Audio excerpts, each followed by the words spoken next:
Good morning guys. मेरा नाम मुक्तिनाथ विश्वकर्मा है और मैं आपका सेकेंड वाला मैथमेटिक्स का टीचर हूँ। आपका एक क्लास पहले ही शुरू हो चुका होगा, SKP सर लेते हैं वो। और मैं बेसिकली अलजेब्रा पढ़ाता हूँ और 12th में वेक्टर और 3D, ठीक है, और हो सकता है ट्रिग्नोमेट्री पढ़ूँ। तो अलजेब्रा में सबसे जो पहला चैप्टर है वो है सेट, और सेट बहुत ही इम्पॉर्टेंट है। नॉर्मली क्या होता है कि जैसे मैंने देखा है कि लोग इसे इग्नोर करते हैं। लोग इन द सेंस मतलब जितने भी ट्यूशन्स हैं ऑल ओवर इंडिया में, ऑल ओवर इंडिया की बात कर रहा हूँ, चाहे कोटा हो, चाहे गोरखपुर हो, चाहे कहीं भी हो, लोग इसे इग्नोर करते हैं। इग्नोर करने का मतलब हार्डली आधा घंटा से 1 घंटा देते हैं बस, क्योंकि वो लोग सोचते हैं ये इम्पॉर्टेंट नहीं है, वो इसे इम्पॉर्टेंट कंसीडर नहीं करते हैं।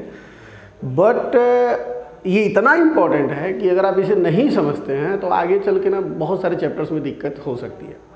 जैसे कि अगर सपोज आप सेट नहीं समझोगे तो आपको रिलेशन अच्छे से नहीं समझ में आएगा, और जब रिलेशन नहीं समझोगे तो फंक्शन तो समझ में आना ही नहीं है, और जब फंक्शन नहीं समझे तो पूरा कैलकुलस खत्म हो जाता है। नॉर्मली ये सब कुछ डिपेंड करता है सेट पे। ऐसा नहीं है कि अगर आपको सेट नहीं आता है तो आप ये सब चीज़ें नहीं पढ़ सकते। आप पढ़ सकते हैं बट आपको फीलिंग नहीं आएगी, जो सब्जेक्ट की फीलिंग आती है वो नहीं आएगी। मतलब जो मैथ्स में जो मज़ा आना चाहिए वो मज़ा आपको नहीं समझ में आएगा। आपको नहीं समझ में आएगा कि जो कुछ लिखा है इसका क्या मतलब है, समझ में आता। तो पहली बात मैं आपको ये बताना चाहता हूँ कि ये सब्जेक्ट समझना ज़रूरी क्यों है। दूसरी बात केवल इतना ही नहीं है कि मतलब आप ये समझ लेंगे तो आपका काम, मतलब जैसे केवल कैलकुलस आसान होता है, यानी रिलेशन, मतलब जैसे अगर इतना रहता ना तो भी शायद फंक्शन अपन बिना रिलेशन या बिना सेट पढ़ाए हम फंक्शन पढ़ा सकते हैं। बट बिना सेट पढ़ाए परम्यूटेशन कॉम्बिनेशन को कंप्लीट नहीं किया जा सकता। परम्यूटेशन कॉम्बिनेशन क्या होता है, ये एक और चैप्टर है जो कि one of the most difficult chapter माना जाता है पूरे सिलेबस में 11th और 12th में। और वो चैप्टर ही कंप्लीट नहीं होगा जब तक आपका सेट पर कमांड नहीं होगा। मतलब जब अब सेट पर कमांड होता है तब उस चीज़ को आप अच्छे से समझ पाते हैं कि परम्यूटेशन कॉम्बिनेशन में जो कैलकुलेशन है वो हो कैसे रहा है। सिमिलरली उसके बाद एक और चैप्टर आता है जो वर्ड फेमस है, प्रोबेबिलिटी। शायद आप 10th में इसको टच भी किए होंगे थोड़ा बहुत। प्रोबेबिलिटी आप सब जानते हैं, 10th में आप पढ़े हैं, आपको खुद पता होगा कि ये इतना इजी टू अंडरस्टैंड चैप्टर नहीं है। जितना बाकी चैप्टर थे आसानी से समझ में आते थे, उतने आसानी से समझ में नहीं आता है। लेकिन मैं बता रहा हूँ अगर आपको सेट नहीं आता है तो वो रास्ता और डिफिकल्ट हो जाएगा। और डिफिकल्ट इन द सेंस ऐसा नहीं है कि आपको उसके बिना काम नहीं चलता। अरे काम तो चल जाएगा, काम तो कभी भी कुछ भी चल सकता है बिना किसी के बिना भी, लेकिन वो मज़ा जो आपको वो मज़ा आना चाहिए ना वो नहीं आएगा। समझ में आ रहा? मैं एक नोट लिखवा दूंगा कि देखो अगर ऐसा रहता है तो इसका मतलब ये होता है, ऐसा करके मैं बड़े बड़े प्रॉब्लम सॉल्व कर सकता हूँ। समझ में आ रहा?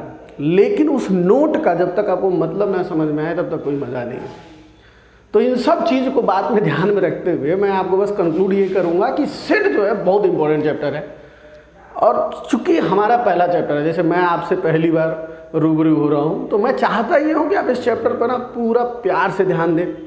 अब बहुत सारे इस पर ना मतलब ऐसा नहीं है कि आपको कोई किताब पढ़नी है या कोई बहुत सारे प्रॉब्लम इसको सॉल्व करने, नहीं। आपको बेसिक 11th क्लास की RD शर्मा आप अरेंज कर लें, ठीक है, और उसके ही क्वेश्चन आप सॉल्व करें। मैं लगे तो आपको बताते रहूँगा, एक्सरसाइज पहला आप सॉल्व करिएगा, एक्सरसाइज दूसरा सॉल्व कीजिएगा। समझ, जैसे जैसे कंप्लीट होगा वैसे वैसे मैं बताऊंगा, आप उससे जाके अटेम्प्ट भी करेंगे और आपको मज़ा भी आएगा।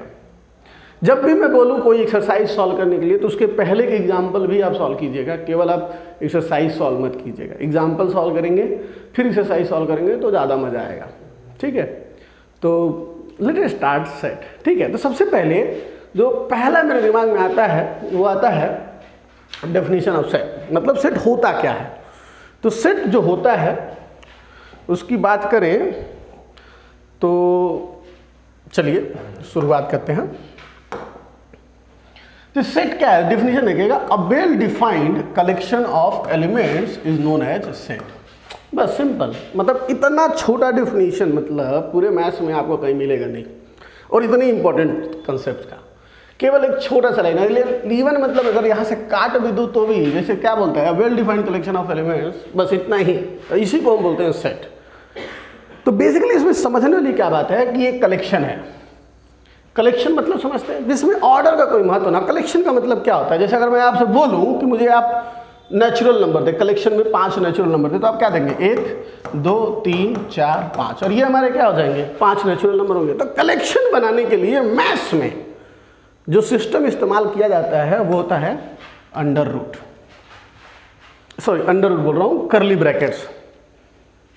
इस तरीके से हम सेट कलेक्शन बनाते हैं। तो कलेक्शन मतलब इसमें जो है ना, मतलब इसका मतलब ये है कि ये 5 चीज़ों का कलेक्शन है। अब कलेक्शन कुछ भी हो सकता है, ऐसा नहीं है कि कलेक्शन 1 2 3 4 5 ही हो सकता है। मैं कलेक्शन में नाम लिख सकता हूँ राम, श्याम, समझ में आ रहा, हरी, ये भी एक कलेक्शन है। अब ये तीनों कौन है? हाँ, तीनों भाई होंगे। मेरे को क्या, मेरे गाँव में मुझे नहीं पता है, आपको नहीं पता है, मुझे तो पता है। जब किसी को भी पता हो, मेरे को क्या, किसी कोई हो सकता है तीनों भाई हो कहीं पर। कलेक्शन का मतलब क्या है कि मैं कुछ चीज़ों को एक साथ लेकर आता हूँ। जैसे कि अगर मतलब दिन के नाम, जैसे अगर मैं बोलूँ जैसे Sunday, Monday, Tuesday, Wednesday, Thursday, Friday and Saturday, देखिएगा। तो कलेक्शन मतलब यही सेट है, जो ये जो कलेक्शन लिख रहे हो ना, यही सेट है, समझ में। और इसको एलिमेंट बोलते हैं, इसको क्या बोलते हैं? एलिमेंट्स। और सेट बनाने के लिए आपको क्या बनाना पड़ता है? कर्ली ब्रैकेट्स का इस्तेमाल करना होता है। उसमें जो एलिमेंट्स होते हैं उनको अपन क्या, कॉमा कॉमा लगा करके अलग अलग लिख देते हैं, समझ में आ रहा है। और चूंकि ये कलेक्शन है, चूंकि ये कलेक्शन है, ये इसमें ऑर्डर का महत्व नहीं है। जैसे मैं कहना क्या चाहता हूँ, आप इसके लिखने की जरूरत नहीं है, बस आप डेफिनेशन लिखिएगा।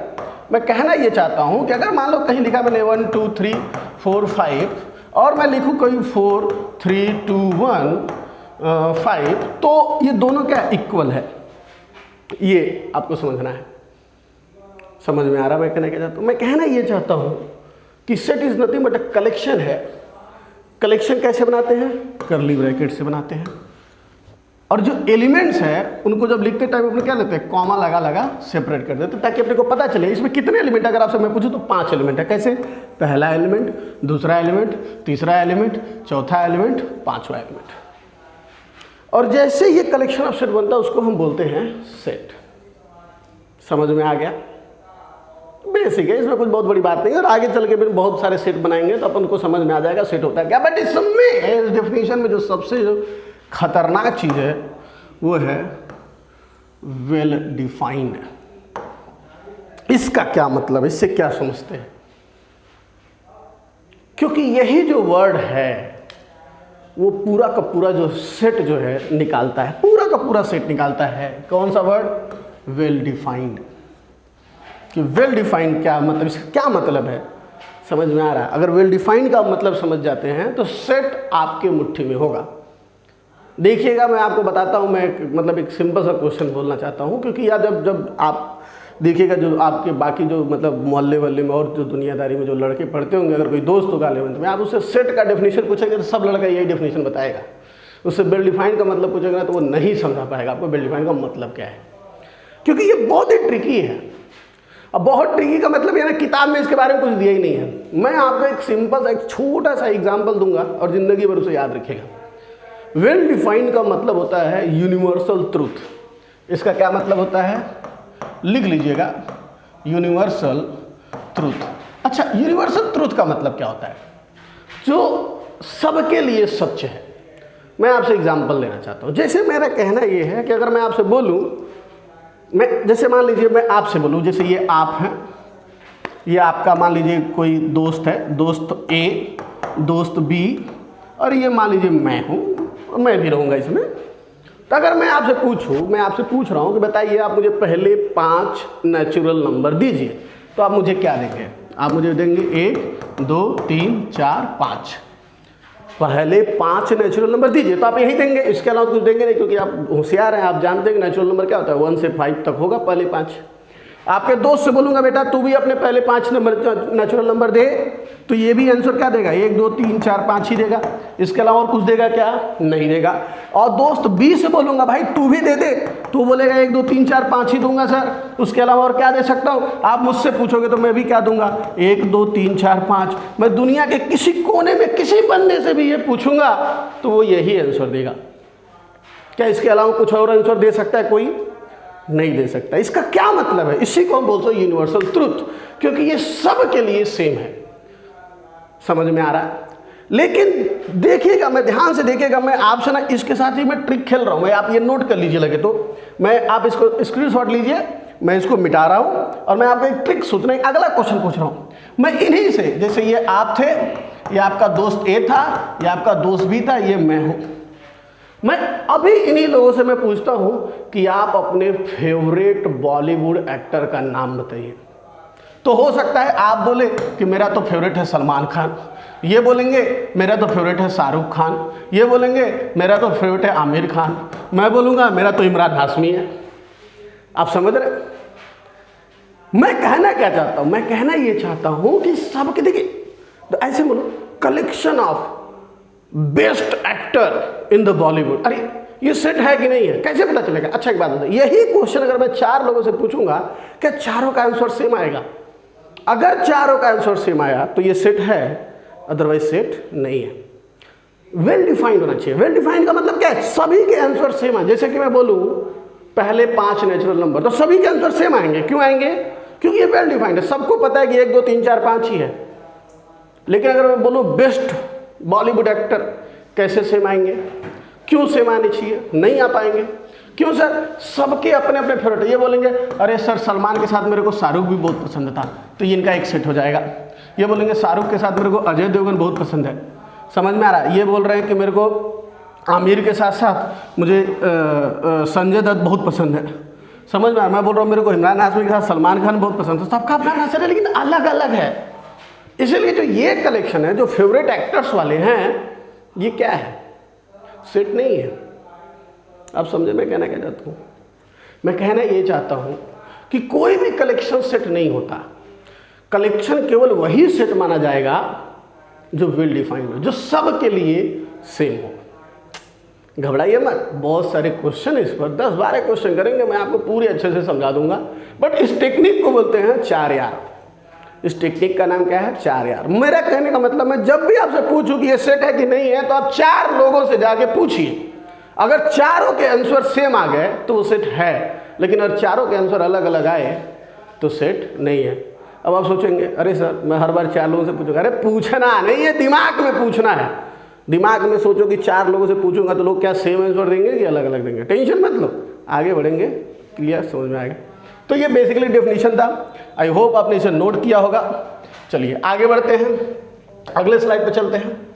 देखिएगा, ये देखिएगा तब इंटरेस्टिंग आ गया आपका जो है, क्या नाम है, आ गया। अब इस पर हम बात करते हैं। देखिएगा, बोल रहा है कि check if the following is a set और नॉट। ये चेक करना है आपको कि ये सेट है कि नहीं है। पहला देखिए, collection of vowels in English alphabet. 4 यार। मैं 4 दोस्तों के पास जाऊंगा और उनसे पूछूंगा कि बताओ भैया इंग्लिश अल्फ़ाबेट क्या होते हैं। अच्छा एक बात बताइए, अगर वो पढ़ा लिखा है तो क्या आंसर देगा? A-E-I-O-U यही देगा। इसके अलावा और क्या दे सकता है? आप मुझे बताएं। कुछ नहीं दे सकता है। सब लोग यही देंगे, चारों, चाहे वो आपका दोस्त राम हो, चाहे वो श्याम हो, चाहे हरि हो, चाहे वो मोहन हो, जितने भी दोस्त हैं आपके, वो सब के सब यही आंसर देंगे। बट उसे अगर पता होगा तो, अब नहीं पढ़ा लिखा है तो अपन उसके लिए जिम्मेदार नहीं है। तो आपने क्वेश्चन ही गलत आदमी से पूछ लिया, समझ में आ रहा है? तो सेम होना चाहिए। इसका मतलब क्या है कि देखिए, एक चीज़ और मैंने आपको बताना भूल गया था मैं, और वो ये चीज़ था कि सेट का नाम, सेट का नाम हमेशा हम कैपिटल लेटर्स देते हैं। जैसे इसका नाम मैंने दे दिया A, याद रखिएगा, बस लिख लीजिए कहीं पर नोट कि सेट का नाम हमेशा कैपिटल इंग्लिश लेटर से ही दिखाते हैं।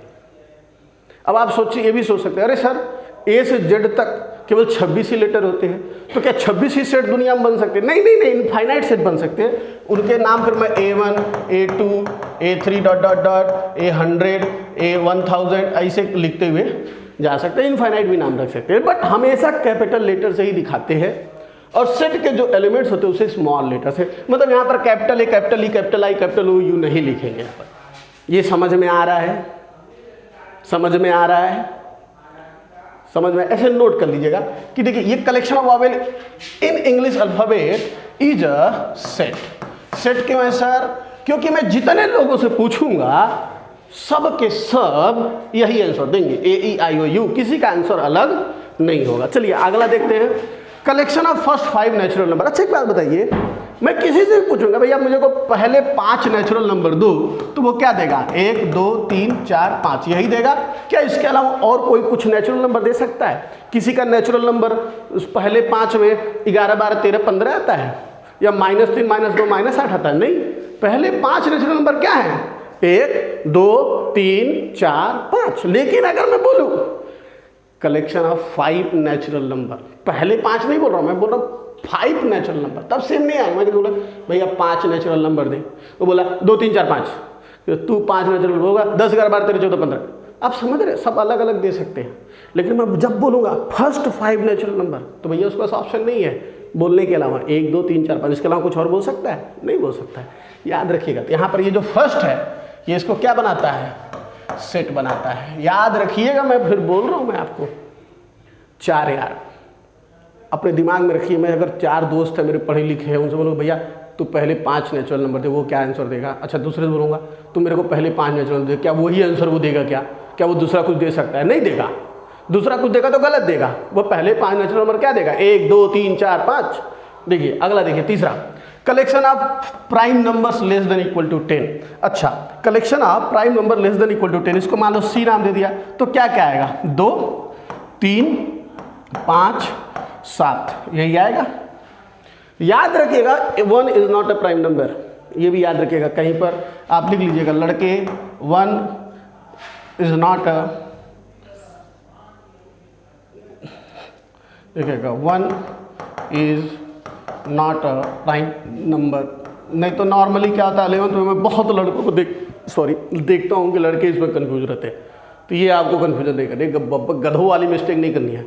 होशियार वाली मिस्टेक करेंगे अपन संभाल लेंगे, बड़ी गधों वाली मिस्टेक करेंगे ना तो अपन भाई मुश्किल हो जाएगा संभालना। समझ में आ रहा है? देखिएगा तो क्या आएगा? 2 3 5 7। प्राइम नंबर का डेफिनेशन आपको पता है, 6वीं से लेकर अब तक पढ़ रहे हो, तो ये बार बार बताने की जरूरत नहीं है। ये देखिए चौथा, देखिए collection of all states in India. किसी से भी पूछोगे भैया स्टेट्स ऑफ इंडिया कौन कौन से हैं, तो वही वो जो भी 28 29 राज्य है उनके नाम बताएगा। कोई ऐसा अपने मन से 2 4 राज्य एक्स्ट्रा बता देगा, या कोई बोलेगा चलो हमारा इंडिया में यूपी मेरा राज्य नहीं है, ऐसा बोल सकता है क्या कोई? नहीं, उसको बोलना ही पड़ेगा क्योंकि ये फिक्स है। तो देखिएगा बेसिकली क्या है, ये भी सेट है, ये भी सेट है, ये भी सेट है और ये भी सेट है। क्यों? क्योंकि ये सब जो है यूनिवर्सल ट्रूथ है। किसी से भी पूछोगे स्टेट्स ऑफ इंडिया बताओ, सबके नाम बताओ, वो बताएगा यूपी एमपी दुनियादारी सारे स्टेट्स के नाम बताएगा। वो कभी ऐसा बोल सकता है क्या कि मेरा एमपी मेरा स्टेट नहीं है, तो मैं बोलूँगा वो इंडिया का स्टेट नहीं है? अरे तेरा स्टेट नहीं है तो क्या हुआ, इंडिया का तो स्टेट है, वो लिस्ट में तो है ना। समझा? इंपॉर्टेंट है। आगे बढ़ते हैं, अगला देखते हैं। मैं बोलूँगा एक बार ट्राई करके देखो, खुद समझ में आ रहा है? वीडियो को पॉज करो, ट्राई करो और तुम खुद बताओ, खुद देखो, और उसका जब मैं बताऊंगा तो अपन मैच करेंगे कितने तुम्हारे सही होते हैं। ठीक है, चलिए वैसे मैं डिस्कस करना शुरू करता हूं। देखिएगा पहला, देखिएगा पहला क्या है? Collection of past prime minister of India. Past prime minister जो अभी जो मोदी साहब है, इनके पहले के जितने भी प्राइम मिनिस्टर्स हैं, अच्छा क्या उनके नाम आप नहीं जानते? हाँ सब जानते हैं। पहले क्या थे? नरेंद्र मोदी, दूसरे लाल बहादुर शास्त्री, फिर इंदिरा गांधी, सबके नाम आप सब जानते हैं। आप पूरा लिस्ट निकाल सकते हैं। मोदी साहब के पहले कौन थे? मनमोहन सिंह। उसके पहले कौन से? अटल बिहारी वाजपेयी। तो आप वहाँ से लेकर के जवाहरलाल नेहरू के सबके नाम निकाल सकते हैं। और क्या आपका हर दोस्त, चारों दोस्त वही नाम नहीं बताएगा? अगर कोई दोस्त कोई नाम छोड़ देता है तो वो गलती करता है। आप समझ रहे? सबके देखिए प्राइम मिनिस्टर उसका ये तो नहीं बोलेगा नहीं मेरे आगे तो प्राइम मिनिस्टर नेहरू तो थे ही नहीं, मेरे को तो नहीं पता नेहरू थे, ऐसा तो नहीं हो सकता। इंडिया के तो प्राइम मिनिस्टर नेहरू ही थे सबसे पहले, और वहाँ से लेकर के मनमोहन सिंह तक थे, पास्ट वाले के। आप समझ रहे हो? तो इसका मतलब ये भी क्या है? सेट है। लेकिन ये देखिए collection of good cricket player in India. देखिएगा जब तक आप नहीं वाले के बारे में बात नहीं करेंगे ना, तो जितना सेट हैं उसके बारे में आपको मजा नहीं आएगा। Collection of good cricket player in India. अब 4 दोस्तों के पास गए, चारों से पूछा भैया तू अपने अच्छे प्लेयर, इंडिया के अच्छे प्लेयर के नाम बताओ। बोला मेरा तो धोनी फेवरेट है, धोनी, सचिन। दूसरा बोल रहा है अरे मेरे को कोहली, रोहित पसंद है। तीसरा अच्छा एक बात बता, आप उसे जबरदस्ती बोल सकते क्या? नहीं तू भी धोनी सचिन बोल, तू भी धोनी सचिन बोला, ऐसा बोल सकते क्या अपन? नहीं बोल सकते। वो उसका मन मर्जी, वो जिसको चाहे उसको बोले मेरा फेवरेट है, वही गुड है उसके लिए। आप उसे बदल नहीं सकते। आप समझ रहे? यूनिवर्सल ट्रूथ नहीं है। गुड क्रिकेटर कैसे यूनिवर्सल ट्रूथ हो सकता है? भैया गुड क्रिकेटर तो चारों यारों के अपने अलग अलग हो सकते हैं। इसका मतलब क्या है? ये क्या है? Not a set. ये सेट है ही नहीं, फिक्स है ही नहीं। अगला देखिएगा, collection of good actors in India. ये तो एग्जाम्पल ही मैं दिया था। किसी का शाहरुख सलमान फेवरेट हो सकते हैं, किसी का आमिर इमरान हाशमी फेवरेट हो सकते, कोई का जो देवगन वाला हो सकता है। अपन क्या कर सकते हैं, ये भी क्या होगा, नॉट अ सेट। आप समझ रहे नहीं समझ रहे? अगला देखिए, collection of best book written by Kalidas. Kalidas आप जानते हो कि संस्कृत में एक बहुत बड़े राइटर हुए थे, समझ में आ रहा है? उनके द्वारा लिखी हुई सारी किताब, मतलब अच्छी किताब, बेस्ट बुक। अरे भैया, आपको अगर मान लीजिए अभिज्ञान शाकुंतलम पसंद है तो आपके लिए पसंद है, सबके लिए बेस्ट थोड़ी हो सकता है। आप समझ रहे? मतलब जो आपका बेस्ट है वो जरूरी का उसको भी अच्छा लगे, नहीं। हम कैसे बोल सकते हैं कि अच्छा कालिदास की ये सारी बेस्ट है? अरे तो ये आपके लिए ये 4 बेस्ट है ना, सबके लिए बेस्ट थोड़ी होता है। सबके लिए वो बेस्ट हो सकता है क्या?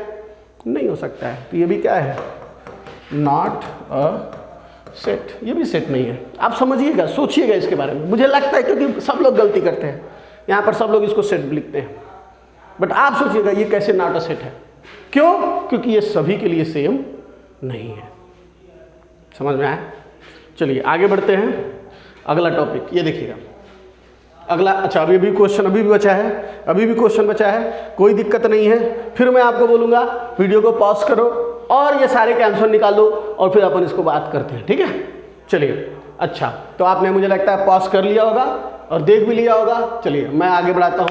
लिखा है collection of good hockey players in India. अरे भाई साहब, गुड हॉकी प्लेयर्स, जिसको कुछ लोगों को कोई पसंद हो, कुछ लोगों को कोई पसंद हो, हम सबको सेम प्लेयर कैसे बता सकते हैं?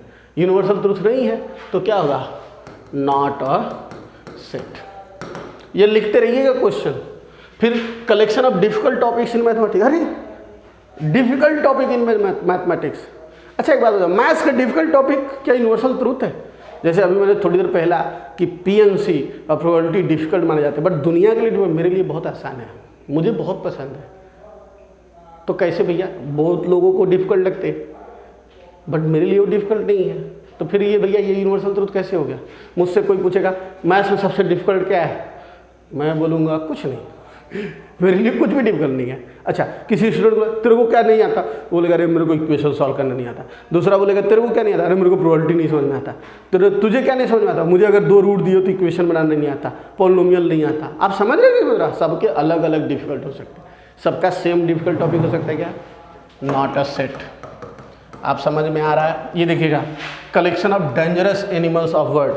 नॉर्मली लोग इसको क्या समझते हैं, जो मांसाहारी खाते हैं वो डेंजरस है, बट आपको मैं बता देता हूँ मच्छर भी डेंजरस है, जिसे आप छोड़ दिए थे गारंटी से, तो आपने इसको बोला होगा सेट, बट ये भी सेट नहीं है। पता है क्यों? डेंजरस किसके लिए भाई? मुझे कुत्ते से डर लगता है तो कुत्ता मेरे लिए डेंजरस है, मुझे शेर से डर नहीं लगता। आपको शेर से डर लगता होगा तो शेर आपके लिए डेंजरस है, कुत्ता आपके लिए से डेंजरस नहीं है। अपन क्या बोल सकते हैं? आप समझिए यूनिवर्सल ट्रूथ का मतलब क्या है, समझिए। अब देखिए, नॉर्मली लोगों को ऐसा लगता है ना कि ये कहानी यहीं खत्म हो जाती है यूनिवर्सल ट्रूथ वाली, बट यहाँ खत्म नहीं होता है। ये लाइन यूनिवर्सल ट्रूथ वाली आपको गारंटी से 100% गारंटी से मैं बोल रहा हूँ, IIT JEE में 2 क्वेश्चन दे के जाएगा मेंस में। पहला सेट में, सेट और रिलेशन में, और दूसरा मैथमेटिकल रीजनिंग में। मैथमेटिकल रीजनिंग क्वेश्चन आता है कि ये कोई स्टेटमेंट है कि नहीं है, तो स्टेटमेंट भी आपका यूनिवर्सल ट्रूथ होना चाहिए। वहाँ पर मैं आपको समझाऊंगा कैसे यूनिवर्सल ट्रूथ पहचाना जाता है। समझ में आ रहा है? यहाँ पर मैं अभी क्या समझा रहा हूँ, 4 यार। क्या समझा रहा हूँ? 4 यार। 4 लोगों से पूछिए अपने मन में, चारों के आंसर सेम आए तो सही है, अदरवाइज सही नहीं है। जैसे ये देखिए, डेंजरस एनिमल, अरे भैया सबके अलग अलग आ सकते हैं, क्या हो सकता है? Not a set. ये बोल रहा है collection of prime numbers, prime integers, collection of prime integers. अच्छा, तो भैया प्राइम इंटीजर्स क्या क्या होते हैं? 2, 3, 5, 7, 11, 13, 17 एंड सो ऑन, इनफाइनाइट। बहुत सारे हो सकते हैं। तो कुछ लोग ये भी बोलते हैं अरे सर ये कैसे भी सेट होगा, इसमें तो बहुत सारे एलिमेंट हैं, हम लिख ही नहीं पा रहे कितने एलिमेंट है। तो ऐसा चलता है, इसको हम इनफाइनाइट सेट बोलते हैं। बट हमें पता है, जैसे आप एक एलिमेंट देंगे ना, जैसे अगर मान लीजिए आपने इधर को एक एलिमेंट उठा के फेंका 111 है, पूछ रहे सर इसमें 111 है क्या, तो मैं उसे चेक करके बता दूंगा हाँ इसमें आएगा कि नहीं आएगा। आप समझ रहे मैं कहना क्या चाहता हूँ? 111 इसमें नहीं आएगा क्योंकि 111 3 से डिविजिबल, आप चेक कर लीजिएगा। आप समझ रहे मैं कहना क्या चाहता हूँ? तो इस तरीके से ये एक सेट है, इसको इनफाइनाइट सेट। क्यों? क्योंकि सर मैं किसी के पास जाऊंगा, मैं बोलूंगा सारे प्राइम इंटीजर्स के नाम बताओ, वो 2 से शुरू होगा, बोलते हुए बकबक बकबक करते हुए लास्ट तक जाएगा। आप समझ रहे हैं मैं कहना कहता हूँ? ये क्या है? ये सेट है। तो बेसिकली मैंने यहाँ पर कुछ एग्जांपल सेट है के लिए, सेट नहीं है के लिए, ठीक है। आरडी शर्मा में जो पहला एक्सरसाइज है 1.1, आप उसे खोलिएगा, उसके क्वेश्चंस देखिएगा, उसे सॉल्व करिएगा। अगर आपके वो सारे क्वेश्चन करेक्ट आते हैं तो मतलब आपने कुछ सीखा, नहीं तो नहीं सीखा। समझ में आ गया? ये आपको समझा नहीं समझा? चलिए कमेंट करके जरूर बताइएगा कि सर मेरे को समझ में आया, सर मेरे को नहीं समझ में आया। जो भी, अगर आपको पसंद आया तो लाइक मारिएगा, नहीं पसंद आया तो मुझे ज़रूर मैसेज करके बताइएगा कि सर उसी के नीचे कमेंट करिए, अरे मेरे को नहीं समझ में आता, तुम गलत पढ़ाते हो, तुम्हें नहीं पढ़ाना आता। कोई दिक्कत नहीं है, जो भी आप फीडबैक दोगे उसके पालन किया जाएगा, ठीक है। ध्यान दें। अगला देखिए, स्लाइड देखते हैं, अगला स्लाइड देखते हैं क्या है। अच्छा, पॉइंट्स टू रिमेंबर, नोट है। तो ये सारे नोट्स जो है ना आपको अपनी कॉपी में लिखने हैं। मैं सारे नोट्स को समझा देता हूँ। पहला है elements are also known as object या मेंबर। जो एलिमेंट्स होते हैं सेट के, जो बीच में जैसे ए इक्वल टू जो है ना 1 2 3 4 5, तो अगर आप ध्यान से देखोगे तो ये सेट का नाम है, और ये जो कर्ली ब्रैकेट्स हैं ये सेट को बनाते हैं, और ये जो है ना कॉमा के अंदर ये क्या एलिमेंट्स है। जैसे अगर इसमें देखा जाए तो 5 एलिमेंट्स हैं, ठीक है। इसी को हम जो ये 5 है ना, इसको हम एलिमेंट्स भी बोल सकते हैं, या ऑब्जेक्ट भी बोल सकते हैं, या मेंबर भी बोल सकते हैं, मेंबर ऑफ सेट, क्योंकि ये सेट के अंदर है, ठीक है। तो इसके इतने नाम है। और set is synonym with collection, class, aggregate etcetera. तो मतलब सेट के भी मल्टीपल नाम है। सेट को कभी कभी जैसे मतलब कलेक्शन बोलते ही हैं, जैसे मैंने मतलब आपको बताया, डेफिनेशन बताया, कलेक्शन को ही सेट बोलते हैं। तो कलेक्शन है बेसिकली वेल डिफाइंड कलेक्शन है। इसको क्लास भी बोलते हैं, और एग्रीगेट, ये देखिए जो क्लास और एग्रीगेट है ना, ये मैं ना थोड़ा इंजीनियरिंग का अपना जो है ना मतलब एक्सपीरियंस दे रहा हूँ आपको। इंजीनियरिंग का एक्सपीरियंस का क्या मतलब है मेरा? इंजीनियरिंग के एक्सपीरियंस से मेरा मतलब ये है कि ये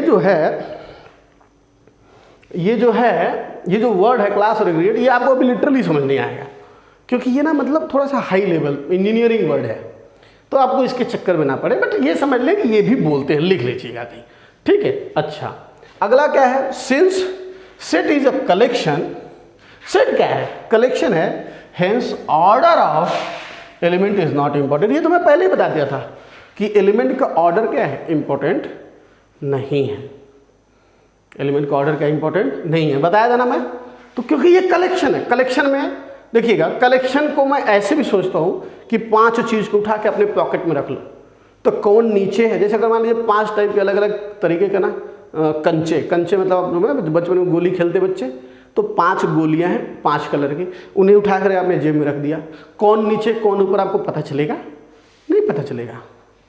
कौन लेफ्ट में कौन राइट में आपको पता चल रहा है? नहीं पता चल रहा है, क्योंकि वो कलेक्शन है, वो जेब में रखा हुआ है, उसमें आपको पता नहीं कौन आगे कौन पीछे। जी, कलेक्शन का मतलब क्या है? हमें इंपॉर्टेंट नहीं है कि कौन आगे कौन पीछे, और ये बहुत इंपॉर्टेंट है समझना। कलेक्शन का मतलब कि उसमें ऑर्डर नहीं है। क्यों? क्योंकि परम्यूटेशन कॉम्बिनेशन नाम का एक चैप्टर मैंने आपका नाम सुनाया था, तो उसमें जो कॉम्बिनेशन है वो भी कलेक्शन है। तो अगर यहाँ पर ये समझ रहेंगे तो वहाँ पर भी काम आएगा। समझ में आया अभी? चलिए आगे बढ़ाते हैं। इसी में एक चौथा भी पॉइंट लिख लीजिएगा, चूँकि यहाँ पर लिखा नहीं है तो मैं लिख देता हूँ, आप ज़रूर लिख लीजिएगा। अब वो चौथा पॉइंट है कि देखिएगा, 1 मिनट रुकिएगा, 1 मिनट, हाँ ठीक है। तो चौथा पॉइंट है, name of set is always given by capital letter of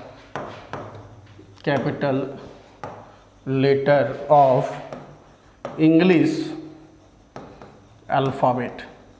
तो ये आप लिख लीजिएगा, समझ में आ रहा है? ये इंपॉर्टेंट है कि जो नेम ऑफ द सेट होते हैं, जो सेट के नाम होते हैं, उसे इंग्लिश अल्फ़ाबेट के कैपिटल लेटर से जो है दिखाया जाता है। ये इंपॉर्टेंट है, समझ में आ रहा है? हमेशा उसका जो नाम होता है वो हमेशा क्या होता है? इंग्लिश लेटर के कैपिटल, मतलब इंग्लिश की क्या कैपिटल लेटर से लिखा जाता है, कैपिटल ए कैपिटल बी से नाम दिया जाता है। जैसे मैंने देखिएगा हर जगह दिया भी रहता है, वो आदत है, वो धीरे धीरे पड़ जाएगी, ठीक है। और एलिमेंट जो होते हैं वैसे स्मॉल लेटर के होते हैं, and element will be small letters. समझ में आ रहा है? पहला चीज़ तो ये लिख लीजिएगा, ठीक है। एक चीज़ और छूट गया इसमें, वो भी मैं बता देता हूँ। बट उसके लिए मुझे थोड़ा सा एग्जाम्पल ही लेना होगा, तो इसलिए वो थोड़ा सा बाद में भी समझाया जा सकता है, कोई दिक्कत नहीं है। ठीक है, आगे बढ़ते हैं। ठीक है, मिटाता हूँ मैं आगे।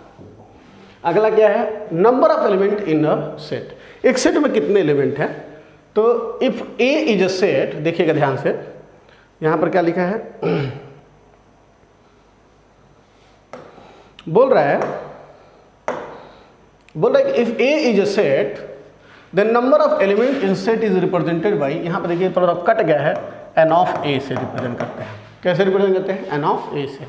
ठीक है, अगर बोल रहा है कि कैपिटल ए जो सेट है तो नंबर ऑफ एलिमेंट जो सेट में रिप्रेजेंट किया जाता है एन ऑफ ए से रिप्रेजेंट किया जाता है। दूसरा बोल रहा है number of element in set is also known as cardinality of set. ये नाम याद रखिएगा, इंपॉर्टेंट नाम है, क्योंकि कभी कभी बोलता है कार्डिनैलिटी ऑफ सेट ये है, कार्डिनैलिटी ऑफ सेट है, उसका मतलब क्या, कितने एलिमेंट है, समझ में आ रहा? देखिएगा, अब ये कोई बहुत इंपॉर्टेंट है नहीं, जैसे आप ऑलरेडी जानते हैं कि जैसे अगर मान लीजिए मैं पहला एग्जाम्पल ले रहा हूँ, ध्यान सुनिएगा, मैं पहला, जैसे मैं बोलता हूँ A equal to A B C D, ठीक है, और मैं बोलता हूँ बताइए एन ऑफ ए क्या है, तो सब जानते हैं 1 2 3 4 आंसर दे देंगे फट से, कोई दिक्कत वाली बात है नहीं। तो इसको कार्डिनैलिटी ऑफ सेट ए भी बोलते हैं, समझ में आ रहा है? क्यों सर 4? लेकिन दिक्कत क्या, जैसे अगर मैं ऐसा कुछ लिखूं, जैसे दूसरा देखिएगा, ध्यान से देखिएगा, बी, मैं थोड़ा सा लेवल उठा रहा हूं इसका, देखिएगा ए, अब मैं ऐसे लिख देता हूं बी सी डी। अब अगर मैं आपसे पूछूं एन ऑफ बी बताइए बी में कितने एलिमेंट हैं, तब आप ना प्रॉब्लम में फंस सकते हैं। आपका आंसर क्या होगा? अरे सर ये भी तो 4 ही आएगा, इसमें भी देखिए 4 एलिमेंट है A B C D, but बेटा इसमें 4 एलिमेंट नहीं है, इसका आंसर है 2। अब आप सोचिए क्यों सर, क्यों इसके साथ क्या ज्यादती हो गई? ध्यान से सुन लीजिएगा, जिंदगी भर याद रखिएगा, ये जो कॉमा है उसके पहले ये 1 एलिमेंट है, ये जो कॉमा है इसके पहले ये 2 एलिमेंट है, ये जो कॉमा ये पहले 3 एलिमेंट है, और ये लास्ट में क्या, चौथा एलिमेंट। ध्यान सुनिएगा, यहाँ पर एक कॉमा है तो ये 1 एलिमेंट है, कॉमा के बाद ये जो भी बक्सा बना ये पूरा का पूरा क्या है, 1 एलिमेंट आएगा, यानी ये टोटल एलिमेंट इसमें 2 ही है। समझा आप? जैसे कि तीसरा, अगर मैं सी इक्वल टू, ध्यान से देखिएगा, मैं लिखता हूं A B C D E F, और मैं आपसे पूछता हूं बताइए कितने एलिमेंट हैं, तो आप क्या बोलेंगे? अच्छा गिनेंगे, सर ये 1 एलिमेंट हो गया, ये कॉमा के बाद, ये कॉमा के बीच में ये पूरा का पूरा 1 एलिमेंट हो गया 2, सर ये कॉमा के बीच में 1 एलिमेंट हो गया 3, अच्छा ये कॉमा के बाद 1 एलिमेंट, अच्छा सर इसमें भी 4 एलिमेंट है क्या? मैं बोलूँगा हाँ। अब समझ रहे हैं मैं कहने क्या चाहता हूँ? 2 कॉमा के बीच में जो कुछ भी रहे बवाल, जितना भी बड़ा बवाल रहे, वो 1 ही एलिमेंट होता है। ये लिखिएगा, आप लिखते रहिएगा, जैसे भी वीडियो क्या करें, पॉज कर ले, लिख ले, या लास्ट में जो मैं बोलूँ मैं मिटाने जा रहा हूँ तो आप वहाँ पॉज करके इसका स्क्रीनशॉट ले लें। जैसे कि ये देखिएगा 3, चौथा, जैसे मैं डी इक्वल टू, ये देखिएगा ये भी खतरनाक है, 1 A B C D E F G, बताइए इसमें कितने एलिमेंट है? थोड़ा सा आप खुद दिमाग लगाइए फिर बताइए, ठीक है? देखिएगा मैं बताता हूँ, ये देखिए ये 1 एलिमेंट है, ये देखिए ये 1 एलिमेंट है, ये देखिएगा ये यहाँ देखिए कॉमा शुरू हुआ, अगला कॉमा देखिए करली ब्रैकेट हुआ, तो ये बंद नहीं हुआ, जब तक ये बंद, ये देखिए दूसरा खुल गया तो ये दूसरा बंद हो गया, दूसरा जब तक देखिए ये करली ब्रैकेट का ये बंद नहीं है, फिर ये करली ब्रैकेट का कहाँ बंद है, यहाँ बंद है, तो इस 2 कॉमा के बीच में जितना भी बवाल है ये पूरा का पूरा 1 एलिमेंट माना जाएगा। तो ये क्या आ जाएगा, 1 एलिमेंट 2 एलिमेंट, ये क्या है 3 एलिमेंट, और ये क्या है 4 एलिमेंट, तो टोटल 4 एलिमेंट आएंगे इसमें, कोऑर्डिनेट की 4 आएगी। समझ में आ रहा है? आप नोट करें और मैं इसे आगे बढ़ाता हूँ। चलिए देखिएगा ध्यान से, मैं मिटा रहा हूँ। तो बेसिकली मैं समझा ही रहा था कि नंबर ऑफ एलिमेंट गिनते कैसे, तो अब हमेशा जो है ना, जैसे 4 एग्जाम्पल हो गए थे, 5वां एक और एग्जाम्पल ले लेते हैं छोटा सा, समझ में आ रहा है?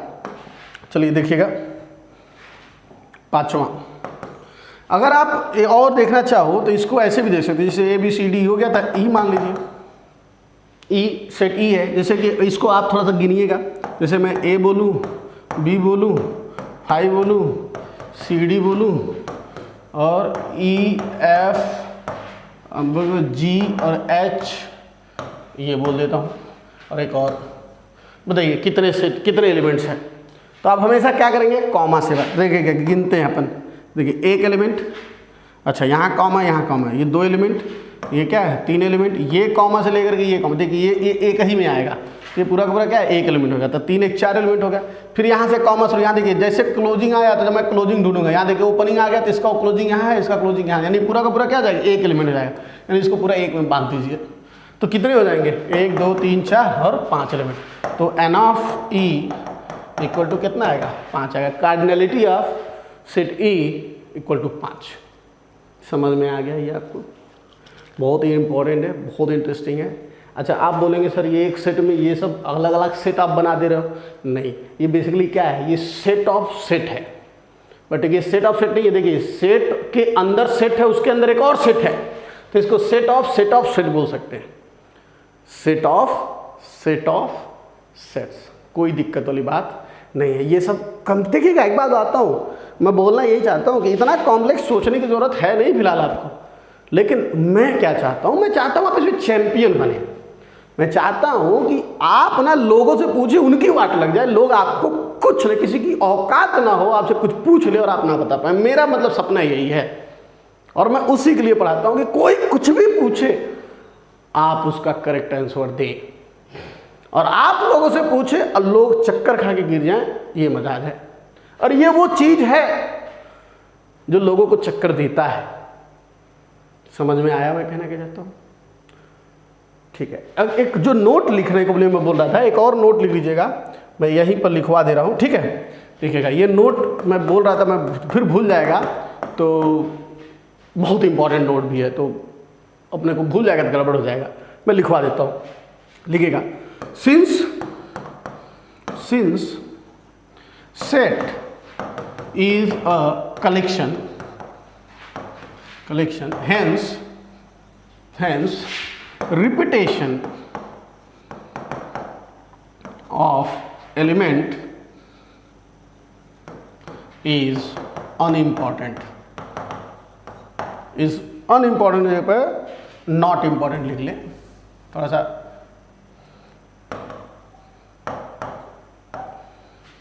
is not important।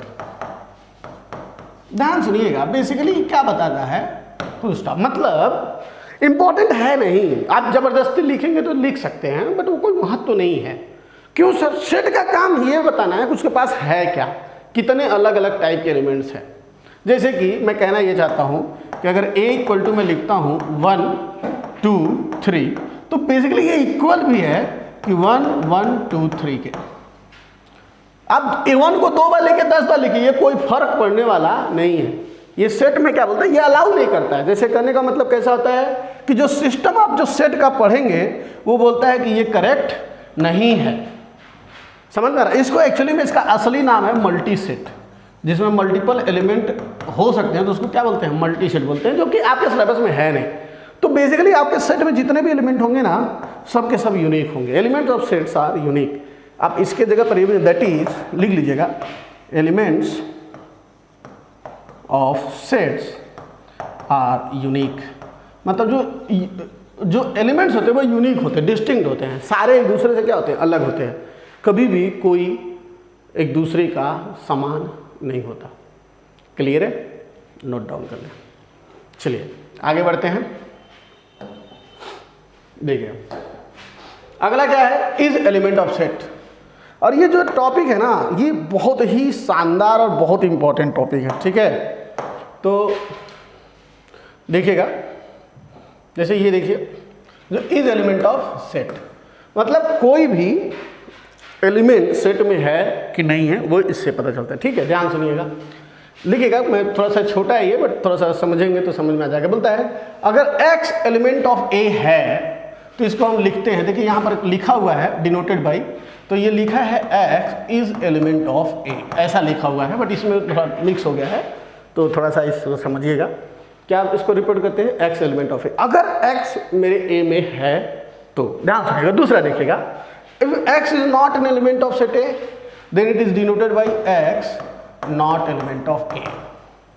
समझ में आ रहा? बेसिकली मैं कहना क्या चाहता हूँ कि अगर मैं लिखा हूँ x is element of A, तो इसका क्या मतलब है, x is एलिमेंट्स ऑफ ए, इसको पढ़ते भी ऐसे ही हैं, एक्स इज एलिमेंट ऑफ ए, इसको पढ़ते हैं, इसको क्या पढ़ते हैं, एक्स इज एलिमेंट ऑफ ए, या बोलते हैं एक्स इज ऑब्जेक्ट ऑफ ए भी बोल सकते हैं, ऑब्जेक्ट ऑफ ए। क्यों सर? क्योंकि एलिमेंट को ऑब्जेक्ट भी बोलते हैं। ऐसे भी बोल सकते हैं एक्स इज मेंबर ऑफ ए भी बोल सकते हैं, मेंबर ऑफ ए यानी एक्स ए में है, या हम ऐसे भी बोल सकते हैं एक्स इज इन ए भी बोल सकते हैं, सिंपल भी बोल सकते हैं एक्स ए में है। तो ये बेसिकली क्या है, ये इसको इतने तरीके से हम पढ़ सकते हैं, आप भी लिख लें, ठीक है। अगर यही देखिए अगर मैं ऐसे बना करके अगर मैं काट दिया ऐसे, देखिए ये एक्चुअली ई है, ऐसे बना करके इसको काट दूंगा तो क्या हो जाएगा, इज नॉट एलिमेंट ऑफ ए, नहीं है, मतलब एक्स मेरे ए में नहीं है। समझ में आ रहा? तो आप इसे नोट करें, फिर हम और एग्जाम्पल लेकर के आगे बढ़ाते हैं, ठीक है। चलिए इसी का एग्जाम्पल लिया जाएगा और अब बहुत इंटरेस्टिंग है, ठीक है। देखिएगा आगे बढ़ाते हैं। देखिए तो एक छोटा सा क्वेश्चन लिख लें, मान लीजिए लेट ए इक्वल टू, मैं लिख देता हूँ 1 2 3 4 5, ठीक है। Then which of the following statement are correct. तो इसमें से कौन सा एलिमेंट जो है, मतलब कौन सा जो स्टेटमेंट है नीचे वो करेक्ट है। पहला स्टेटमेंट लिखा है कि 1 इज एलिमेंट ऑफ ए, दूसरा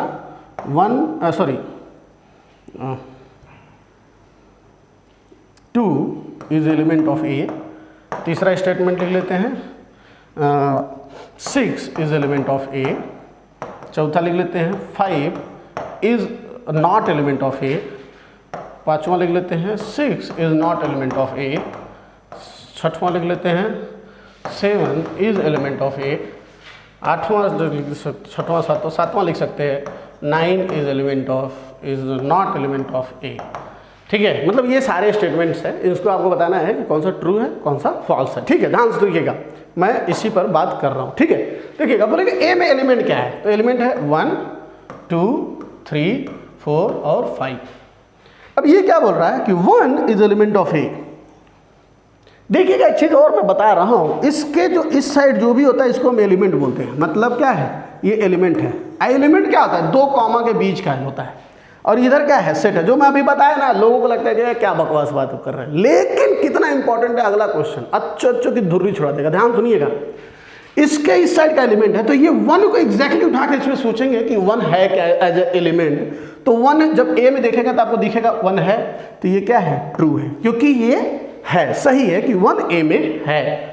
2 इज एलिमेंट ऑफ ए, तो इधर देखिए इसको उठा के ले जाइए, 2 देखिए मिलाइए, मिल गया, अच्छा हाँ यहाँ मिल गया, तो ये भी 2 is element of A, correct है। यहाँ देखिए 6 इज एलिमेंट ऑफ ए, मतलब ये ट्रू है, 6 इज एलिमेंट ऑफ 6, इधर देखिए ये एलिमेंट है, उठाइए, अच्छा ये मैच नहीं हुआ, मैच नहीं हुआ, मैच नहीं हुआ, मैच नहीं हुआ, मैच नहीं हुआ, इसका मतलब क्या है, ये फॉल्स है। ये बोल रहा है कि 6 ए में है, बट 6 तो ए में है नहीं, ए में क्या क्या है 1 2 3 4 5। अच्छा आगे बढ़ते हैं, बोल रहा है 5 ए में नहीं है। देखिएगा अब 5 ए में होना नहीं चाहिए, मैं बोल रहा हूँ, ये देखिए 5 1 के बराबर क्या, नहीं 2 के बराबर, अरे अरे ये 5 5 के बराबर है, तो आप तो बोल रहे हैं नहीं है, बट यहाँ तो है, इसका मतलब ये जो भी बोल रहा है गलत बोल रहा है, फॉल्स बोल रहा है। आगे बढ़ते हैं, 6 इज नॉट एलिमेंट ऑफ ए, हाँ सही बात है, 6 ए में नहीं है, ये क्या हो जाएगा, ट्रू हो जाएगा। 7 इज एलिमेंट ऑफ ए, 7 ए में है, 7 है क्या ए में, नहीं है, क्या हो जाएगा, false. 9 is not element of A, 9 A में नहीं, हाँ एकदम सही बात है, 9 ए में नहीं, तो ट्रू है। तो इस तरीके से आप देख लीजिएगा, नोट करिए, ठीक है। और आगे बढ़ते एक क्वेश्चन और लेंगे, उसके बाद आज का लेक्चर यही खत्म करेंगे, ये नोट कर लीजिए। चलिए अगला क्वेश्चन देखिए, मैंने सादा स्लाइड्स है केवल क्वेश्चन के लिए, देखिएगा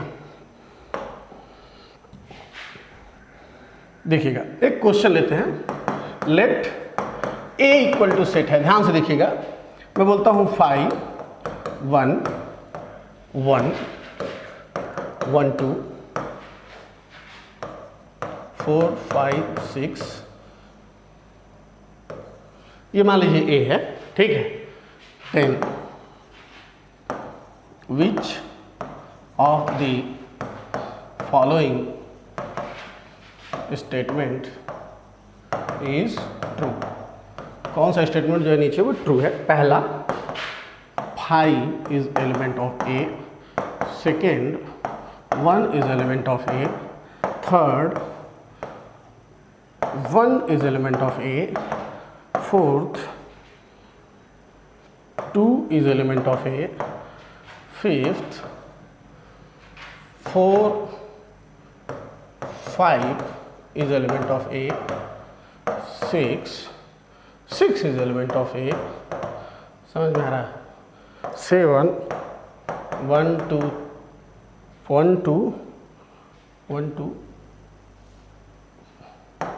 4 is element of A, पता चलो सातवां देख लीजिएगा 4 5 6 इज एलिमेंट ऑफ ए। ऐसे मैं 20 क्वेश्चन लिख सकता हूँ इसी पे, समझ में आ रहा है? क्योंकि अभी तो एलिमेंट ऑफ ए तो नॉट एलिमेंट ऑफ ए भी लिखना पड़ेगा, बट एलिमेंट ऑफ ए समझ जाएंगे तो नॉट एलिमेंट ऑफ ऐसे ही समझ जाते हैं, कुछ उल्टा हो, अगर वो नहीं है तो फिर ठीक है। ध्यान से देखिएगा, ये देखिएगा, अगर आपको लगता है आपको समझ गया तो आप वीडियो पॉज करें और इसमें एक बार इस पर ट्रू फॉल्स कर लें, उसके बाद जो है हम आगे बढ़ते हैं। वैसे मैं बढ़ना शुरू करता हूँ। ध्यान से देखिएगा, ये क्या लिखा है मैंने? 5 इज एलिमेंट ऑफ ए। देखिएगा मैं कहना क्या चाहता था आपसे कि इस साइड का एलिमेंट होगा इस साइड के सेट में, तो 5 को एग्जैक्टली उठाइए, मैच करिए। देखिए 5 मैच हुआ, यस, तो ये क्या स्टेटमेंट है? ट्रू स्टेटमेंट है। अब इधर देखिएगा, अगेन ये एलिमेंट हमारा, तो 1 एग्जैक्टली मैच करना चाहिए। देखिए ये देखिए, ये यहां मैच कर रहा है क्या? नहीं, ये 1 नहीं है, ये एक सेट है जिसमें 1 है। देखिए 1 मैच यहां करा क्योंकि ये एग्जैक्टली इसके जैसा है, तो इसके क्या हो जाएगा? ट्रू हो जाएगा। आगे बढ़िए और समझ में आएगा। ये देखिए, ये देखिएगा कर्ली ब्रैकेट में 1, इसको लेकर के ये किससे मैच करेगा? इससे मैच करेगा, इससे मैच नहीं करेगा, क्योंकि ये एग्जैक्टली मिलना चाहिए। कर्ली ब्रैकेट में 1 एग्जैक्टली मिलना चाहिए, क्योंकि ये इधर का एलिमेंट है इधर के सेट में, तो ये क्या हो जाएगा? ट्रू हो जाएगा। आगे बढ़ते हैं, 2 is element of A. Most लोग बोलते हैं करेक्ट है, क्योंकि सर 2 तो है, बट देखिएगा ये एज ए एलिमेंट केवल 2 होना चाहिए। देखिए ये पहला एलिमेंट है, यहाँ 2 है क्या? नहीं। ये दूसरा एलिमेंट यहाँ 2 है क्या? तीसरा एलिमेंट पर 2 है क्या? ये चौथा एलिमेंट पूरा का पूरा है, ये पूरा एक एलिमेंट है, तो क्या है यहाँ पर 2 है क्या? नहीं, ये 2 है ही नहीं, यहाँ पे यहाँ पर भी नहीं है, तो ये क्या हो जाएगा? फॉल्स। ये इंपॉर्टेंट है। 4 5 एलिमेंट ऑफ है, ये उठाइए, एग्जैक्टली यही मेरे एलिमेंट होने चाहिए। देखिएगा इसमें अगर आप ध्यान से देखें तो मैं चाहूंगा आप एलिमेंट भी मार्क कर दें। देखिए पहला एलिमेंट है, ये दूसरा एलिमेंट है, ये तीसरा एलिमेंट है, ये चौथा एलिमेंट है, और ये क्या है? 5वां एलिमेंट है। अब उठा के लाइए 4 5 मैच कराइए। यहां मैच किया गया, यहां मैच किया गया, यहां मैच किया क्या, यहां मैच किया क्या, यहां मैच किया क्या? नहीं किया, क्योंकि इसमें 4 5 6 है, इसमें केवल 4 5 है, ये भी क्या हो जाएगा? फॉल्स। ये देखिए 6 इज एलिमेंट ऑफ ए, ये तो कतई 6 तो कहीं भी नहीं है, फॉल्स। 1 2 4 इज एलिमेंट ऑफ, क्या 1 2 4 कहीं एक जगह है? नहीं है, नहीं है, नहीं है, नहीं है, false. 4 5 6 is element of A, exactly match हुआ क्या? हाँ सर, ट्रू, ट्रू है ये। समझा? बस आज के लिए बस इतना ही। Exercise 1.1 RD. शर्मा का करना मत भूलिएगा, चेक कीजिएगा। अगर आपके पास ना हो तो रितेश जी को मैसेज करिएगा, ये भेजेंगे, मैं आपको डीपीपी भेज दूंगा। ठीक है, तो thank you so much for watching this video. Like करना मत भूलिएगा, सब्सक्राइब करिए चैनल को, और हमें ज़रूर बताइएगा, फीडबैक जरूर दीजिएगा, समझ में आया कि नहीं आया। मिलते हैं अगले लेक्चर में, बाय बाय।